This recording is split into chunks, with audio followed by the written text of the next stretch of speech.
A new decision for expats to ease changing their jobs. US Space Force deploys first ever squadron to Qatar. Meanwhile, a new forensics course for students is launched at Weill Cornell. And finally, stay tuned to know what this robot can do. Hey, I'm Amira and this is the Roundup.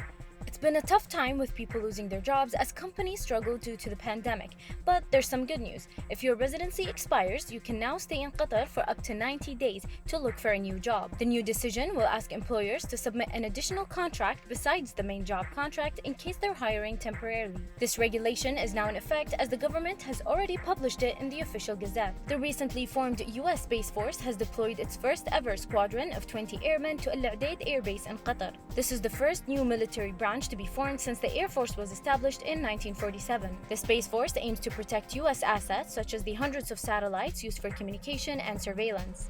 Now, do you want to be the next Sherlock Holmes? For the first time in Qatar, you'll now be able to study forensic medicine at Weill Cornell University. It's teamed up with the Ministry of Interior to teach the course. Students will be able to get training at the ministry's Forensic Medicine Center and benefit from experts there. And finally, meet the robot that's fighting the spread of COVID. Students at Qatar University have designed this robot to help in the fight against the pandemic. Their invention not only disinfects the air and surfaces, but it can also act as a waiter and nurse. The idea is that it can be used to deliver food or medicine to people either at restaurants or in quarantine facilities, limiting in-person interactions.